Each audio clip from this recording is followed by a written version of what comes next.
अयोध्या में मिल्कीपुर विधानसभा सीट पर उपचुनाव के लिए 5 फरवरी को मतदान होगा। इससे पहले भाजपा और सपा ने सारा जोर लगा दिया है। इस बीच दलित युवती के साथ हुई रेप की घटना से बीजेपी को चुनाव के लिए ज्यादा मशक्कत करना पड़ रहा है। इस मामले ने बीजेपी नेतृत्व के साथ साथ स्थानीय नेताओं को भी कानून व्यवस्था के मुद्दे पर चुप करा दिया है। इसी मामले में रविवार को सांसद अवधेश प्रसाद जब प्रेस वार्ता करने आए तो वह रोने लगे।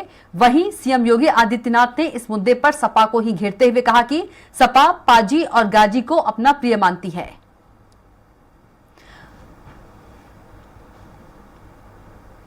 हमें जाने दो दिल्ली, लोकसभा में जाने दो। मोदी के सामने हम बात रखेंगे। न्याय न मिला तो हम इस्तीफा दे देंगे, लोकसभा से हम इस्तीफा दे देंगे।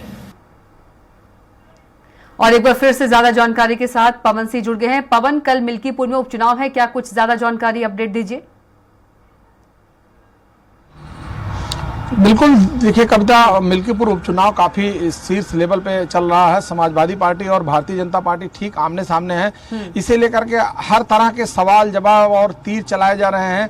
अभी कल अवधेश प्रसाद जो अयोध्या से सांसद है, वो एक प्रेस कॉन्फ्रेंस में दलित युवती के रेप वाले मामले को लेकर के काफी हाइप क्रिएटेड किए, लेकिन चूंकि भारतीय जनता पार्टी ने इसे लेकर के पहले भी कई बार जवाब दे चुकी थी, लेकिन इससे पहले 2 तारीख को मुख्यमंत्री योगी आदित्यनाथ मिल्कीपुर विधानसभा में जनसभा करने गए थे। उन्होंने समाजवादी पार्टी को घेरते हुए बताया कि ये लोग महिलाओं के विरोध में बहुत सारे ऐसे कृत्य कर चुके हैं। उन्होंने कन्नौज और अयोध्या में समाजवादी पार्टी के नेताओं के जो छींटाकशी, जो आरोप लगा था महिलाओं के ऊपर, उसे लेकर उन्होंने समाजवादी पार्टी पे पूरी तरह से आरोपित किया कि वो लोग सवाल उठाने की स्थिति में नहीं है, क्योंकि वो लोग ऑलरेडी इस तरह के बहुत सारे ऐसे सवाल के घेरे में हैं। लेकिन मिल्कीपुर चुनाव को समाजवादी पार्टी और भारतीय जनता पार्टी पूरी तरह से नाक का सवाल बना रखा है। इसे लेकर दोनों पार्टियां वर्चस्व में लगी हुई हैं, क्योंकि कल शाम को अंतिम प्रचार का समय था, वो समाप्त हो चुका है और कल 5 तारीख को वोटिंग है।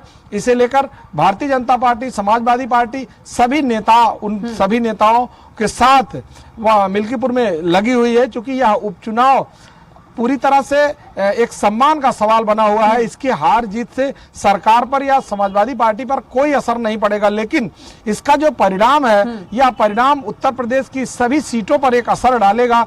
2027 का जो विधानसभा का चुनाव होगा, उस पर एक बड़ा असर डालेगा और पब्लिक के मन में एक भाव पैदा होता है कि आखिर कौन सी पार्टी को लोग पसंद कर रहे हैं, किस तरह का रुख बनाया जा रहा। वैसे तो किसी भी राजनीति में 6 महीने 8 महीने से ज्यादा किसी भी घटनाक्रम का दिमाग में नहीं होता है, लेकिन मौजूदा हालत ऐसी है कि यह उपचुनाव पूरी तरह समाजवादी पार्टी और भारतीय जनता पार्टी के नाक का सवाल बना हुआ है।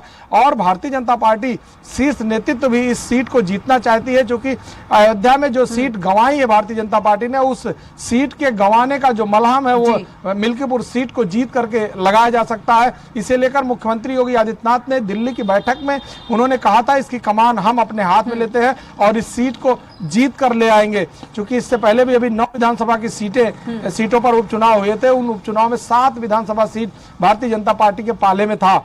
ऐसे में वैसे तो माना जाता है कि जो सत्ता होती है, ज्यादातर उपचुनाव जो है सत्ता के पक्ष में आते हैं, लेकिन कल वोटिंग के बाद चुनाव परिणाम आने के बाद यह पता चल पाएगा कि परिणाम किसके पक्ष में गया। लेकिन भारतीय जनता पार्टी पूरी तरह से अपने नेता, कार्यकर्ता, वोटरों के साथ पूरी तरह से जुटी हुई है। वहीं समाजवादी पार्टी